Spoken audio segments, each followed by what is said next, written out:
আমার জীবনে ভূত দেখার অভিজ্ঞতা যা ঘটেছে তা শুনলে ভয় পেয়ে যাবেন। আমি বললাম, তবু শুনি না। এই বর্ষার রাতে তেলে ভাজা মুড়ির সঙ্গে ভূতের গল্প ভালোই জমবে।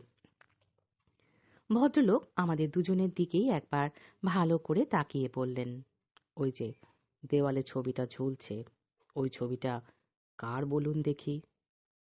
এতক্ষণ লক্ষ্য করিনি। এবার ভালো করে তাকিয়ে দেখে বললাম, একজন দারোগার। ওই দারোগার সঙ্গে আমার চেহারা মেলে। দুজনেই বিস্ময় প্রকাশ করে বললাম, আরে তাই তো, এ তো আপনারই ছবি দেখছি।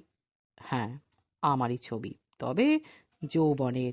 আমরা দুজনে ভদ্রলোকের মুখের দিকে চেয়ে রইলাম চমকপ্রদ কিছু শোনার আশায়। ভদ্রলোক বলতে শুরু করলেন। তিনি যা বললেন তা এই রকম। আমার নাম জলধর দত্ত। জল ভরা মেঘের মতোই চেহারা আমার। আমায় দেখলে অনেক খুনের আসামিরও বুকের রক্ত জল হয়ে যেত। কাল ভোরে যে গ্রামের দিকে রওনা হবেন আপনারা, অনেকদিন আগে সেই গ্রামের একটি ঘটনার কথা আপনাদের বলবো। আমি তখন এই অঞ্চলে নতুন এসেছি। একদিন সন্ধ্যাবেলা থানায় বসে এক প্রবীণ ভদ্রলোকের সঙ্গে গল্প করছি। এমন সময় দুজন লোক এসে খবর দিল, ওদের গ্রামে বিষয় সম্পত্তির ব্যাপার নিয়ে দুই ভাই নাকি নিজেদের মধ্যে মারামারি করে অবশেষে দুজনেই আত্মঘাতী হয়েছে। শুনেই মেজাজটা গেল বিগড়ে। এই ধরনের কেস এলে কোনো পুলিশ অফিসারই শান্তি রক্ষার দায় এড়াতে পারে না। আদৌ এটা আত্মহত্যা না কেউ খুন করে ঘটনা সাজাচ্ছে, তাই বা কে বলতে পারে। অতএব যেতেই হলো। এইভাবে রাত দুপুরে যাওয়ার ব্যাপারে প্রবীণ ভদ্রলোক আমাকে অনেক বাধা দিলেন। বললেন, গেলে কাল সকালে যাবেন, এই রাত দুপুরে কখনো না।